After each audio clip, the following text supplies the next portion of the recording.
Hello, everyone. It's Bill Fairman with Carolina Capital Management. We are here live at Charlotte Douglas Airport. And if you want to know why we are here at the airport, stay tuned. Right after this, we'll let you know.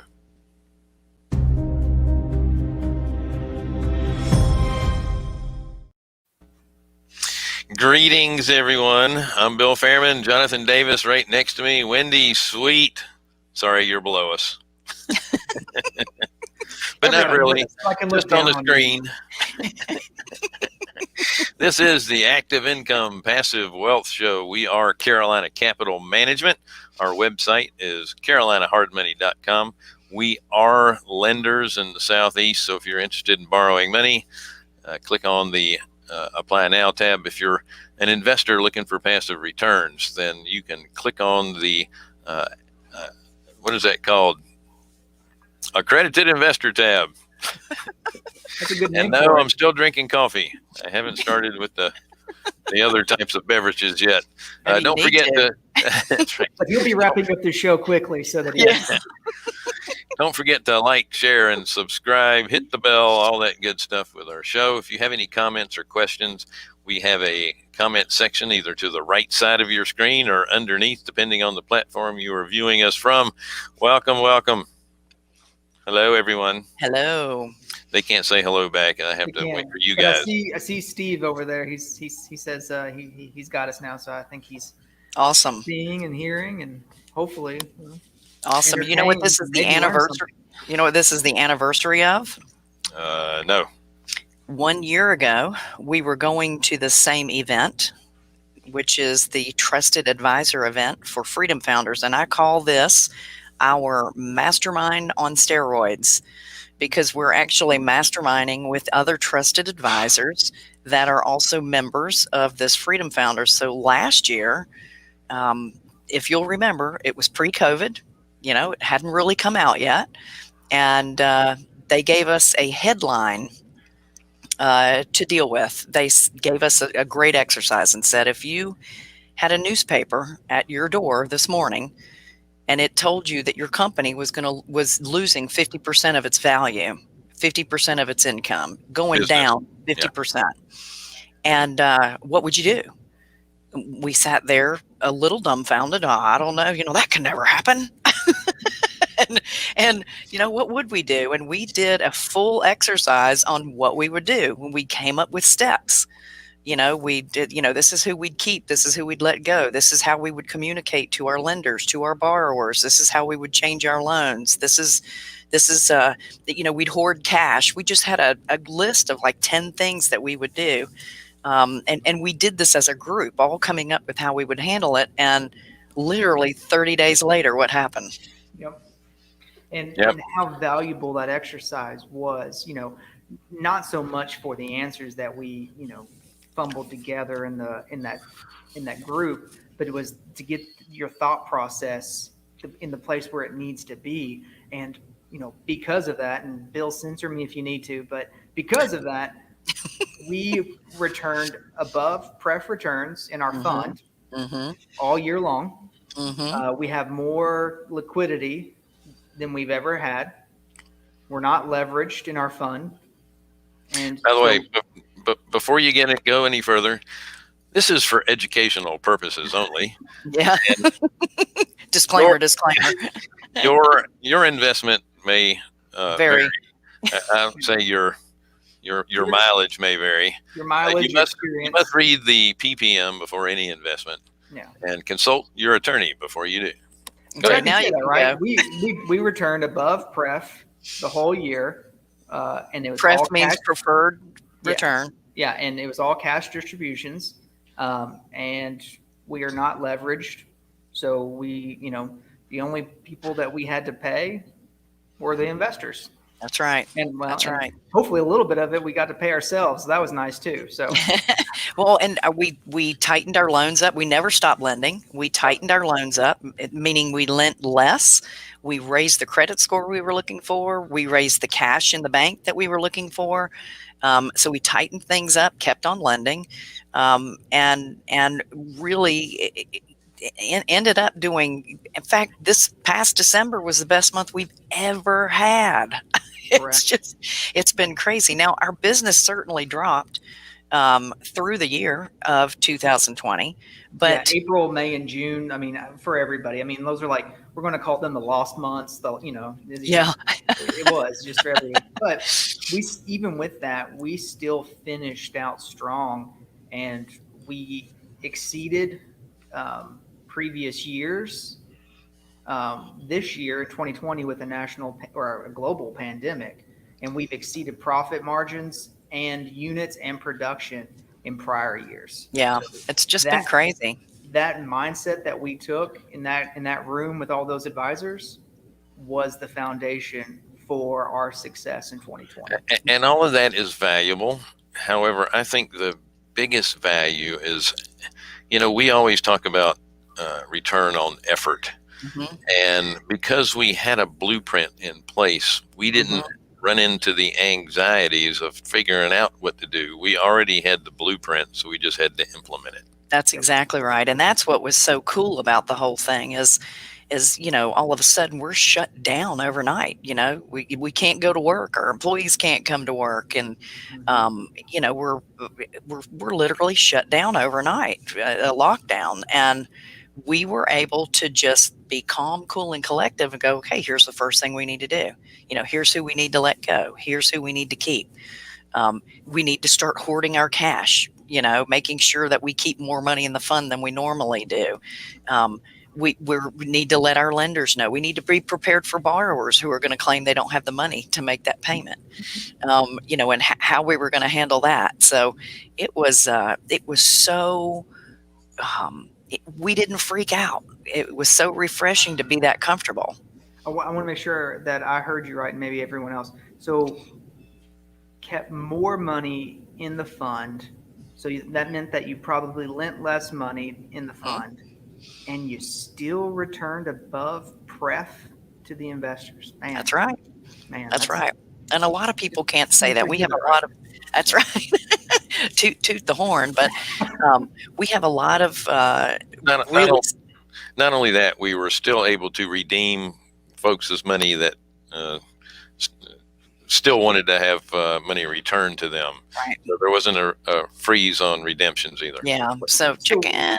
You returned money, you paid out money, and you held on to more money, but you still got above your pref return to all your investors. That's exactly right. And we owe so much of that to this incredible mastermind that we go to through Freedom Founders, being able to, we're so blessed that we are in a circle of really smart people, way smarter than we are, that have been through events similar to this. And they may not be lenders like we are. Some of them are, very few, but some of them are.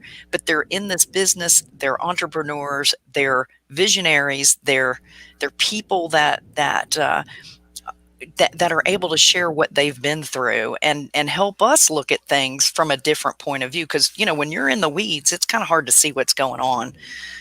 But when you can stand back with other people that can say, hey, wait a minute, let's look at this from a different angle. It really, really helps. And that's the value of having access to such an incredible mastermind or an inner circle, or even people that, are in your city. Maybe you meet as a subgroup or a small little group having coffee, 4 or 5 people. You have to have those trusted advisors that you can bounce things off of. Yep, you're right. Yeah. Experience is the best thing that you can surround yourself with. Anyone can study a market cycle in college or right now, if you want to, you can go study market cycles, and you can consider yourself smart on what happens in the market or in predicting what will happen. But I would bet someone who has lived through 4 or 5, 4 cycles, right, and has made it through them, and maybe not always pretty, but I would bet their knowledge over any kind of smarts that someone thinks they have. That's right. Yeah. Some of the things you have to think about too is this is a team sport. You can't do it on your own. You need help. All of us well, the groups that we're in, we're small business owners, entrepreneurs. You still need that board of directors. You still need people to look at a problem or maybe some headwinds that may come your way and look at it from outside of your business to get different perspectives. And that's why we're always pushing to allow your team within your organization as well to be able to voice their opinions and to make sure they know and understand what the big plan is, so you can empower them to make proper decisions, but also take into account what they have to say. Because it's funny, we go to these things because we get a nugget of something from everyone that we go to. And there's a lot of, Jonathan and I were talking about this too with Collective Genius. We're out there and you've got these 20-something-year-olds that have been out there forging away, and some of us that are a little longer in the tooth say, hey, you can't do it that way, and we're wrong. So you need to have an open mind, because they have ways of doing things that we never thought of. They have a lot of energy too. That's right. Yeah. But you need to keep your mind open, your team and other professionals that you surround yourself with as well. Just make sure your team, you're putting together your team of people that are going to help raise your game. You always want to hire people smarter than you. Don't feel like you have this, and we're always talking about the attitude of abundance, not scarcity. Well, you can't be a micromanager and think that you know everything either. Right. And the smartest thing you can do is hire people smarter than you, because it makes your job a heck of a lot easier. That's right. Jonathan. Steve Jobs said that, don't hire people to tell them what to do. I hire people to tell me what to do. Absolutely. And it's amazing, what we learn when we go to these masterminds, not only about, our business, but what's going on across the country. And that's important. We survived 2008. And one of the things that I remember clearly in 2008 is how that disaster started in one part of the country, and you could just see it going from spot to spot and how it took us over. So, we were able to see what was coming down the pike because of the people that we have that are in the real estate market throughout the country, just seeing what was going on. And we saw that with COVID.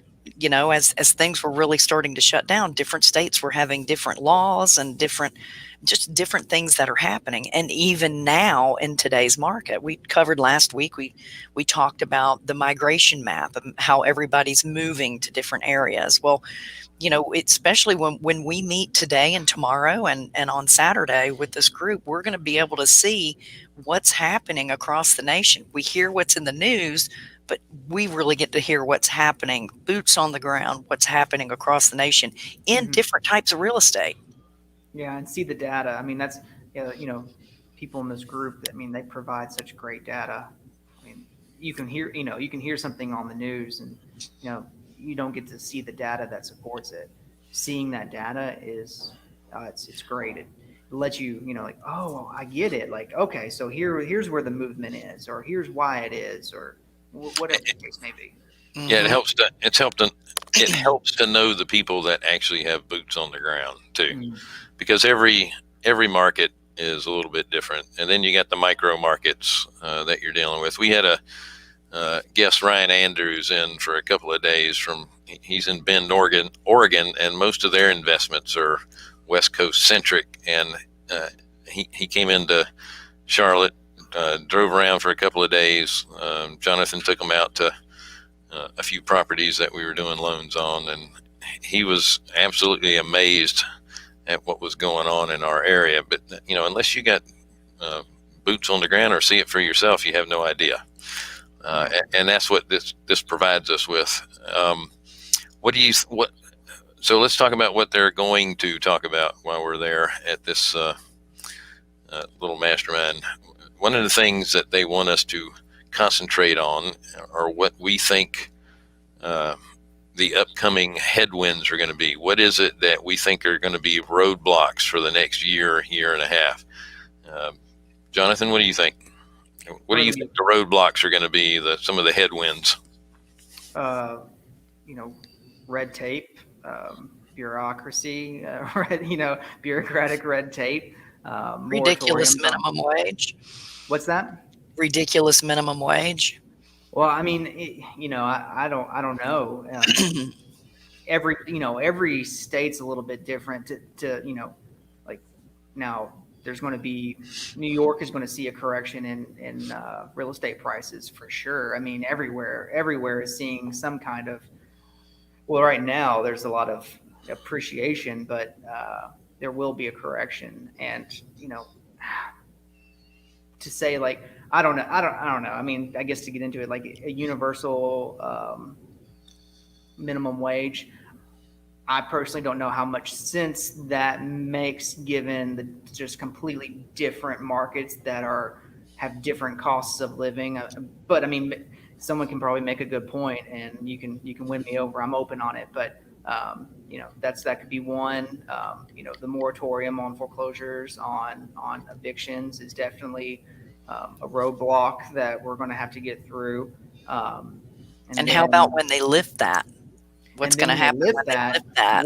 What happens? I mean, do the foreclosure mills and so your judicial states, do they just get bombarded with all of these foreclosure hearings? And what does that look like if COVID is still, limiting how many people can be in a room or how many people can gather? And then in your non-judicial states, do your foreclosure mills get flooded? And does it slow down across the board? Which probably will. I don't know. I mean, Bill, what do you see? I had to cough. You asked me as soon as I'm getting ready to hit mute. All right. So for me, I see the roadblocks being inflation. Things are going to start costing more. Gas already went up. We just had, and that was because the president killed the Keystone XL pipeline. So Yep. What does that do? That makes energy more expensive. Job loss. And at the same time, you have losses of jobs. But what's worse is the higher cost of getting the resources to the refinery.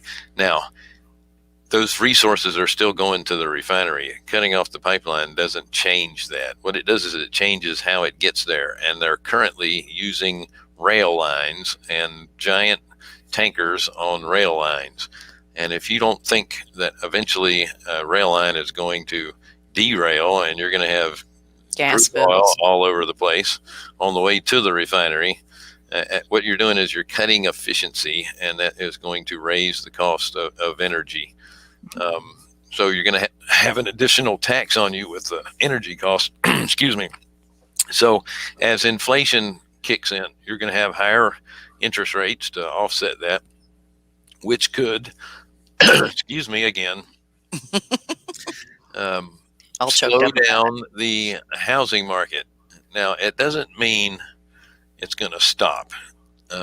What we're going to see, and there's nothing wrong with the interest rates going up, in my opinion, because I think it will add a little bit more normalcy to the home prices that have been appreciating way more than they typically do. Over the past, I think since 1950, the average appreciation on single family homes has been about 3.5%. And, we're at 7, 9, 10% annualized right now, and that's not sustainable. And it's driven that way for demand, number one, and number two, the really low interest rate. So as interest rates rise, you're going to see people not able to afford as much house. And again, if the cost of living goes up as well, that's going to also have people that are only going to buy smaller homes or less, or more affordable homes. And when fewer people are buying, then prices will naturally start to come back down again. I don't see them going under, especially once foreclosures start hitting. I don't see them anytime soon losing value. I see the rate of growth slowing over Are the you next saying couple that of years. interest rates are going to rise this year, or are you just saying that's a roadblock in the foreseeable future? I don't have a crystal ball. I have no idea, but the ball has already started to roll because we're automatically right now making energy costs higher. What does energy costs do to the average person? It's an additional tax, Mhm. right? Yeah. And guess what? Energy costs are not figured into the rate of inflation. They're not. Food and They're energy figured into your are budget. not included because they say it's too volatile, so they don't include it. So that's kind of where I stand. I just see more regulation means higher cost of goods, and eventually that's going to start bringing the value of properties down. Now that's not that's not a bad thing. The only time it's a bad thing is if you're the seller and it's your primary residence and it's your income. Investors don't really care that much about that. Yes, they'd like to get as much as they could if it's a fix and flip, but your appreciation in a fix and flip. If you're buying investment property for cash flow, you don't care. The house doesn't care how much it's worth. You're just worried about the cash flow part of it, right? So that shouldn't Until be you a have to refinance it. right. You know what I think is great too is we get to go to this event. We've come up with some roadblocks that we see, but when we get in this group with these really intelligent people from other parts of the country, they're going to throw out some roadblocks that we haven't thought of. And they're going to bring them to the forefront. And when we get back, we're going to share it with all of you and let you know what we've learned so you too can be prepared for what's coming down the pike, because none of our crystal balls work anymore, but history tells the future. And when we see signs, we really need to look back at history and see how things were handled and how it worked out. So we get a great does tell opportunity. the future in a very opaque way, but it does. Yeah. So, and what we expect in return for giving you this information is that you can donate to the Fairman Foundation for our travel and our membership fees. All right. Well, let me leave you with this. We are Carolina Capital Management. What is it that we can do for you? On the lending side, we lend money for fix and flip properties in the Southeast. We also do ground up construction for properties in the Southeast. If you're a buy and hold customer, we lend money on acquisition and fixing up of a investment property that needs to be ready for rent. With your exit strategy of refinancing it and getting cash flow from it. On the commercial side of things, we do value add loans on smaller, and I would say under $3 million, multi-tenanted properties such as multifamily, self-storage. So we'll do value add bridge loans as well. On the investing side, we sell notes. So if you're looking to put your money to work, we have notes to sell. And if you're an accredited investor, we also have a 506D fund. Again, this is not an offer for purchase or sale. This is all strictly educational, but in return for all this great information, you can still donate to the Fairman. I'm just kidding. Our website is carolinahardmoney.com. If you're interested in borrowing money, you want more info on that, click on the Apply Now tab. If you'd like information on our fund or purchasing notes from us, you can click on the Accredited Investor tab. Don't forget to like, share, subscribe, hit the bell. Did you guys have anything to add before I close it out? Check out in the chat the Cash Flow Expo. Yeah. Thank you for reminding me. We're going to be in Cash Flow Expo February 18th and 20th. I have no idea when we're going to be on there yet, but there's between 25 and 30 speakers. There's a link here in the chat to register for that event. It's less than $100. $100, and the $100, the $99 ticket fee, and you can get early bird for less than that. You get the recordings for the 2 days as well. So sign up there, and Answer that Wednesday with question. Wednesday, right? That's right. And that's So we over in the chat as well. So we have a link for setting up a time to speak with Wendy. Again, free of charge, but you can donate if you like. And let Jonathan answer that question about the LTV on commercial. It looks like Arthur asked the question, LTV. So it depends. The attorney answer. It depends on what kind of commercial property it is. So when we do a lot of repositioning loans, which is a value add component, we can lend up to 90% of the purchase price and 100% of the rehab, assuming that we are at or below 70% of the stabilized value. So if you're looking for bridge loans, we're probably not going to be like a bridge loan to cover you on a commercial loan. We're probably not going to be the best fit for you. But if it's a repositioning loan where you're doing a value add, I don't know too many people who are more competitive on that than we are. All right. That's right. Awesome. Thanks. Don't come to me with a hotel though. Or a gas station. Come on, convert a hotel into a multifamily, right? Yeah, that's right. All right, folks. It was a pleasure sitting here in the airport talking to you guys, and I apologize for the stream if it froze a little bit on you, because again, we're broadcasting live from the airport. We don't have a direct connection into the internet. We're using Wi-Fi. Have a wonderful week. We'll let you know how everything went with our meeting this weekend on the next show. Have a great day. Thanks.